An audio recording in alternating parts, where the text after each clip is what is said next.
ஆன்மீகம் தொடர்பாக கிருபானந்த வாரியார் அவர்களின் அருள் வாக்கு. சந்திரன் இரவு பொழுதை பிரகாசிக்கச் செய்கிறது. சூரியன் பகல் பொழுதை பிரகாசிக்கச் செய்கிறது. அதேபோல் ஒருவன் செய்த தர்மம் அவனை 3 உலகங்களிலும் பிரகாசிக்கச் செய்யும். நல்ல பிள்ளை பிறந்த குடும்பத்தை பிரகாசிக்கச் செய்கிறான். சத்ய சாய்பாபா அவர்களின் அருள் வாக்கு. ஆசை மறையும் பொழுது அல்லது இறைவனை நோக்கி கவனம் செலுத்தும் பொழுது அறிவானது தானே விழிப்புணர்வு பெற்று அதனுடைய மிகச் சிறப்பான பிரகாசத்துடன் ஒளிர்கிறது. அந்த பிரகாசமானது உள்ளே மற்றும் வெளியே நிறைந்துள்ள இறைவனை வெளிப்படுத்துகிறது. இதுவே உண்மையான ஆத்ம சாட்சாத்காரம். இனி ஆதிசங்கரர் அவர்களின் அருள் வாக்கு. உடலுக்கு கிடைக்கும் இன்பத்தை எவ்வளவுதான் அனுபவித்தாலும் ஒருவனுக்கு நிரந்தரமான திருப்தி கிடைக்கப் போவதில்லை. இருந்தாலும் மனம் அந்த ஆசையை விட்டுவிட இடம் தருவதில்லை. காய்ந்த எலும்பு துண்டை கடித்த நாய் தன் வாயில் இருந்து வழிந்த இரத்தத்தை எலும்பில் இருந்து வருவதாக எண்ணி மேலும் அழுத்தமாக கடித்து துன்பத்தை அடையும். அதுபோல் மனிதனும் ஆசைகளை பெருக்கிக் கொண்டு துன்பத்தை அனுபவிக்கிறான். சுவாமி விவேகானந்தர் அவர்களின் அருள்வாக்கு. எந்த செயலும் உனக்கு முக்தி தர இயலாது. ஞானம் மட்டுமே அதை தர முடியும். அந்த ஞானத்தை ஏற்பதோ தடுப்பதோ மனத்தால் முடியாது. ஞானம் வரும்போது மனம் அதை ஏற்றுக்கொண்டே ஆக வேண்டும். எனவே ஞானம் மனத்தின் செயல் அல்ல. அது நம் மனத்தின் மூலம்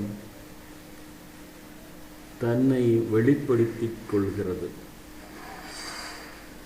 கிருபானந்த வாரியார் அவர்களின் அருள் வாக்கு.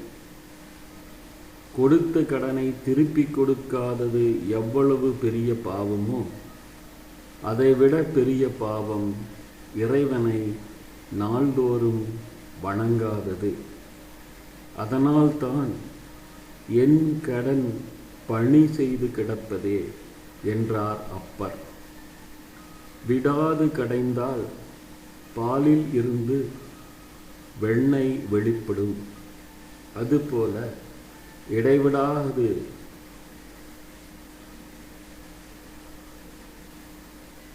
தியானத்தாலும் வழிபாட்டாலும் இறைவன் நம் உள்ள தாமரையில் வெளிப்படுவான். பிற உயிர்களை நம் உயிராக எண்ணும் பரந்த மனம் எழும்போது நாம் உயர்ந்த தியாகிகளாக திகழ்கிறோம். தியாகம், புலனடக்கம், அன்பு, கருணை, நல்லொழுக்கம் ஆகியவற்றை பின்பற்றுவதை ஒவ்வொருவரும் கடமையாக கொள்ள வேண்டும். ஆணவம் அங்கே தலை நிமிரக்கூடாது. பகவான் ரமணர் அவர்களின் அருள்வாக்கு. சமுதாயத்தை சீர்திருத்துகிறேன் என்று யாரும் முயற்சிகள் செய்ய வேண்டிய அவசியம் இல்லை. ஒவ்வொருவரும் தங்களை திருத்திக் கொண்டாலே போதும். இந்த சமுதாயம் தன்னாலேயே சிறப்படைந்துவிடும். சராசரி மனிதர்கள் தங்களை உலகத்தில் காண்கிறார்கள். ஞானிகளோ தங்களிடமே அந்த உலகத்தை காண்கிறார்கள். துறவு என்பது உடையை தூக்கி எறிவது அல்ல, பாசம் என்னும் தடையை தூக்கி எறிவது. துறவு என்பது வீட்டை விட்டு வெளியேறுவது அல்ல, பற்றை வெளியேற்றுவது. துறவு என்பது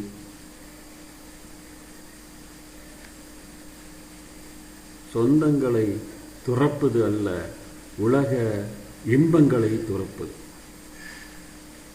வேலைக்காரி தான் வேலை செய்யும் வீட்டையும் தன் வீடு என்று கூறிக்கொள்வாள். ஆனால் உண்மையில் தனது வீடு அதுவல்ல, வேறு இடத்தில் இருக்கிறது என்பது எப்போதும் அவள் நினைவில் இருக்கும். அந்த வேலைக்காரி போல பற்று வைக்காமல் கடமையை செய்யுங்கள். பகவான் பெயரை ஜெபித்தபடி முடிந்தவரை தியானம் செய்யுங்கள்.